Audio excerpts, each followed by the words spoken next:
그리고 이제 최근에 이제 막 집도 안 보고 계약금 낸다고 하는 사람들이 주로 지방에 있는 사람들이잖아요. 지방에 있으면 또 올라오기도 힘들고 그러니까 뭐 이렇게 강남 아파트야 집 안 보고 사도 뭐 어느 정도 퀄리티가 있으니까. 자, 이게 문제가 뭐냐면요. 제가 저번에 방송했는데 요즘 지방 부동산은 이제 힘들다라는 것을 우리는 알잖아요. 그죠? 여기 지방에 계신 분들은 잘 모르는 분들이 많더라고요. 지방의 땅도 힘들어요, 이제. 아니, 뭐, 인구가 감소되고, 이제 뭐 그런 시대에, 그죠? 다 떠나는 시대에 지방의 땅이 뭔 의미가 있어요? 건물이 뭐가 의미가 있어요? 상가가 뭐가 의미가 있어요? 자, 그러면, 부자들, 지방의 유지들은 그걸 다 알고 있어요. 그죠? 이제 팔기 시작했을 거예요. 야, 팔고 서울에 부동산 사자. 서울의 갑지에 사자. 그러면서 그런 인식이 확대되면은 이거 강남의 부동산은 또 한번 거품이 일어날 수 있어요. 그게 제일 무서운 거야. 시나리오야. 그죠? 지방의 돈이 다 서울로 올라온다. 그렇게 되면 어떻게 되겠어요? 완전히 거품이 생기는 거죠. 뭐 진짜 50억이 100억 될 수 있는 거예요. 제일 무서운 시나리오다. 그래서 정부가 정책을 잘 세워야 되는 거야. 근데 지금 정부의 정책과 그다음에 어떤 지방 경제 살리기가 정책이 완전히 허술해요. 뭐 그리고 그동안 준비하던 것도 하나도 진행이 안 되고, 그죠? 뭐 행정 수도는 뭐 반쪽짜리가 돼서 그냥 흐지부지 되는 것 같고, 그죠? 뭐 국회 이전한다고 했는데 뭐 진전도 별로 없고. 지방 이전 공급기나 그나마 있는 게 그건데 그거 자체까지도 안 되는 거잖아요. 이제 기업이 내려오는 거는요 끝났어요. 지방에 기업이 내려오는 건 끝났다. 그죠? 있는 기업도 해외로 이전한다. 끝났어요. 그러면 나머지는 뭐예요? 지방의 공공기관 이전하는 것밖에 없어요. 그리고 중요한 건 우리나라의 세수가 계속 줄어들고 있잖아요. 지방에 줄 돈도 없어 이제. 그죠? 지방은 큰일 났어요 지금. 그죠? 지방 큰일 났어요. 그래서 뒤에서 이야기하려고 하지만 이번 만약에 개헌을 한다고 하면 개헌을 해야 된다고 저는 보거든요. 개헌을 해야 된다. 뭐 4년제 중임으로 하든지 그죠? 해서 대통령 권한을 좀 죽여야 돼요. 우리나라는 너무 대통령 권한이 세. 그리고 이제 뭐 내각 총리의 권한을 좀 더 주고 그래서 이원 집정제라고 하나요? 뭐 그렇게 가는 게 아닌가. 그럼 이번에도 이거 하면서 개헌하면서 행정수도 이전을 해버려야 돼. 그래야 지역경영 발전이 되는 거야. 안 그러면요 우리나라 이거 작살 나는 거야 이거. 그죠? 한마디로 기형화되는 거예요. 나중에 강남에 뭐 반포에 100억. 그죠? 근데 저기 어디야 도봉구는 한 6억. 100억 대 6억이 되는 거예요. 그 말이 되겠어요? 그리고 수도권 외곽도 뭐 한 6억. 그죠? 그렇게 되면요, 이거는 완전히 장벽이 생기고 벽이 생기는 거예요. 국민들 간에 벽이 생기는 거야. 그러면 100억을 가진 사람과 6억짜리 집 사는 사람과 그게 뭐 서로 섞일 수 있겠어요? 완전히 뭐 깔보겠죠. 그죠? 나는 100억짜리 집에 사는데 난 자산이 100억인데 그렇게 되는 거예요. 아주 위험한 상황이다라는 거죠. 근데 지금 모든 게 그렇게 가고 있어요, 지금. 자, 보세요. 서울 아파트 평균 매매 가격이 11억 2,649만 원. 전년 동월 대비 7.1% 올랐다. 자꾸 이제 고가 아파트에서 가격이 오르니까 평균 매매 가격이 올라오고 있어요. 서초구도 작년에 비해서 12.3%, 그죠? 한 2억 5천, 2억 4천 정도 올랐네. 그죠? 2억 4천. 반면 도봉구는 0.7% 올랐어요. 뭐 몇백만 원 올랐네. 그죠? 이렇게 차이가 난다니까요. 한 군데는 0.7%, 그죠? 한 군데는 강남은 12.3%. 자, 이런 서울 내에서도 이런 초양극화가 벌어지고 있다. 서초구와 접한 과천은 6.2%. 과천도 많이 올랐어요. 그죠? 뭐 강남이 오르니까 과천도 오르는 거죠. 자, 이런 데는 뭐 사실 뭐 별 의미 없어요. 오르는 거는. 강남 진골만 나중에 이제 의미가 있는 거지. 이런 데는 사실 뭐 비싸게 사줄 필요도 없어요. 사실 여기 살 바엔 그냥 안양 살면 되는 거고 더 멀리 나가서 살아도 상관없어요. 그죠?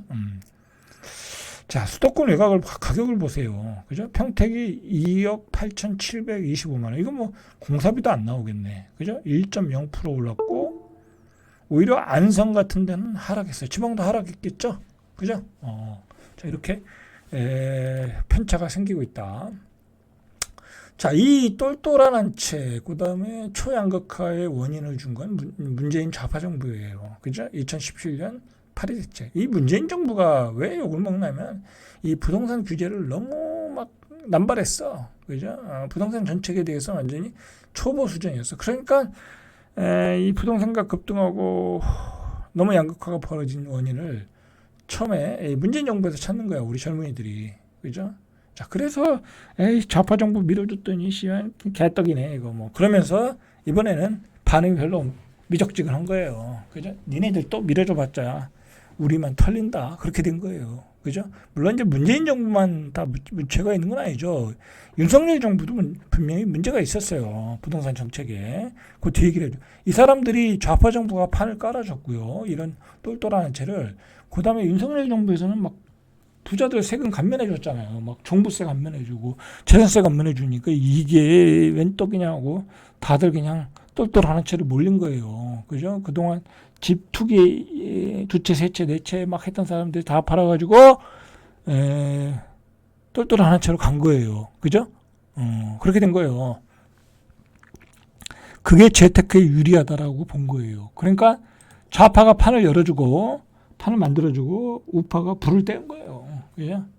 그러니까 정치인들이 잘못한 거. 그런데다가 좌파 우파가 지방은 전혀 신경 안 쓴 거야. 그죠? 그러니까 지금 지방은 어떻게 됐어요? 옛날 건설사 망하고 있잖아요. 그죠? 건설사가 먹거리가 없어졌어요. 그죠? 뭐 공사도 없고 아파트는 이제 져서 분양할 수도 없고 그러니까 미분양이라도 사주자. 그딴 소리만 하고 있는 거죠. 그죠? 그렇다고 기업들은 다 해외로 떠나고 아주 지금 비극적으로 가고 있어요. 지금 비극적으로 대한민국이. 여러분들 제가 세종에 사니까 저는 지방에서 그런 걸 다 보잖아요. 제가 아마 서울 중앙에 살았으면 이런 얘기를 상상하게 말씀 못 드렸을 것 같아. 근데 지방의 입장에서 보니까 그렇더라는 거야. 그죠? 지금이요, 무슨 현상이 있냐면요, 지방에 있는 사람들 입장에서도 굳이 뭐 은퇴하고 지방에 살 필요 없는 사람들도 많거든요. 이제 뭐 좋은 기업 다니다 은퇴하면 다 재산이 어느 정도 있거든요. 그죠? 대한민국 3% 안에 드는 사람들이 많거든요. 그런 사람들도요, 이거 팔고 서울로 갈까? 그런 사람들 많아요. 돈 있는데 내가 서울 가지, 뭐, 이제 아프면 좋은 병원 가야 되고, 그죠? 좋은 음식점도 서울에다 있고, 상권도 좋고, 그런 사람도 많다니까요. 이 젊은이만 떠나는 게 아니더라니까. 돈 좀 있는, 여유 있는, 3% 안에 드는 뭐랄까요, 이 자산가들도 서울을, 마음은 지방을 떠나 서울로 향하고 있더라. 라는 거죠. 그죠? 자, 이 저출산 고령화와 초양극화. 그죠? 자연스럽게 두 개가 만나고, 거기다가 그 결과로 지방에서 젊은 인구들 이탈하고, 그죠? 수요가 없어요. 여러분 요즘 전세도 잘 안 나가요. 지방은. 수요가 없다니까. 응? 수요가 없어요. 참 큰 문제예요. 그러면서 서울의 집값이 계속 올라가다 보면 이게 뭔가 하나가 올라가다 보면 저게 맞네. 저거만 계속 올라가네. 그런 포무증후군과 환상이 생겨요.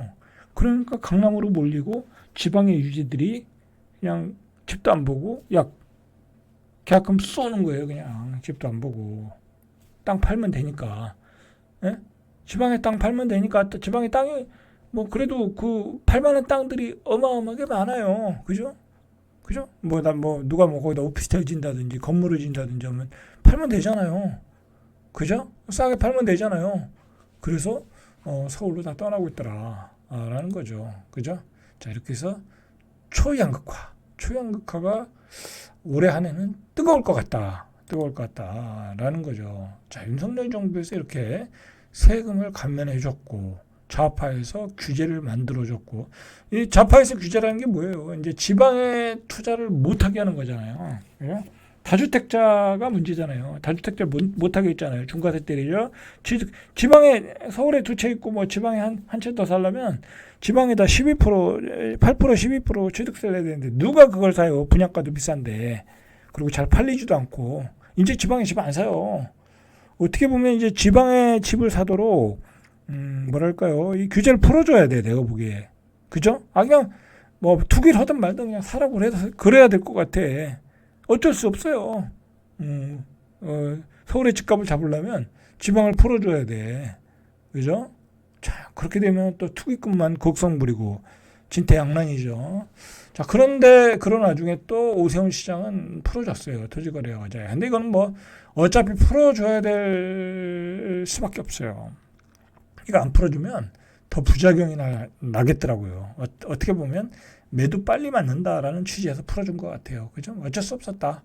자, 그러다 보니까 이 외지인들이 이 서울의 아파트 구입이 점점 늘어나요. 지방 소멸이 될수록 외지인들의 서울의 아파트 매매 비중은 높아지는 거예요. 2006년에 17.8%, 그죠? 외지인들이 서울을 사는 게 한 10년 동안은 17에서 18%였는데 2017년에 19.9%, 거의 20%, 21년에 20%, 그죠? 22년에는 18.7%로 주춤했어요. 왜냐하면 가격이 너무 올랐으니까 이때는, 그죠? 그런데 다시 23년도에 20%로 회복했고 24년도엔 더 올라갔겠죠, 그죠? 올라가고 있어요, 추세가. 자, 이거 계속 올라가다 보면요, 지방의 돈이 서울로 쏠리는 현상이 30%대까지 나가면 큰일 나는 거예요, 이거. 그죠? 큰일 난다. 라는 거죠. 자, 그 사람들이 주로 어디를 살까요? 가장 많이 산 데가 강동구라고 해요. 왜냐면 다 비싸니까. 그죠? 강동구가 조금 뭐 A급 다음 지역이잖아요. 그죠? B급 지역이니까 뭐 살만하다 이거 생각했나 보죠. 저렴하다 생각했나 보죠. 27%나 샀어요. 23년도에 22.3%에서 5%나 뛰었다라는 거. 작년에 그러니까 외지인들이 가장 많이 산 데는 강동구였다라는 거죠. 광진구도 25.6%, 그죠? 다 좋은 지역을 샀네요. 은평구도 25%, 그죠? 이렇게 이런 지역을 사더라라는 거죠. 자, 마포구 22%, 송파구 22%, 그죠? 용산구 23%, 영등포구 24%, 그죠? 외진의 비중이 평균을 윗돌았다. 자, 이런 지역들을 사고 있어요. 마용성, 그죠? 마용성 그런 지역들 사고 있더라. 자, 서초구도 21.5, 21.2, 뭐 전년보다는 좀 죽었는데 이건 뭐 토지거래 허가 뭐 그런 것과 관련이 있겠죠. 근데 이제 올해는 비중이 높아지겠죠. 지방은 이제 투자 안 한다. 뭐 규제도 그렇고 가치도 없고, 그죠? 그리고 파는 게 어렵고. 자, 그러니 이 유동성이 서울로 쏠리고 있다. 그죠? 유동성이. 자, 이제 우리 정치인들이 해결해야 돼요. 이 서울 집중을 해소하는 문제. 그죠?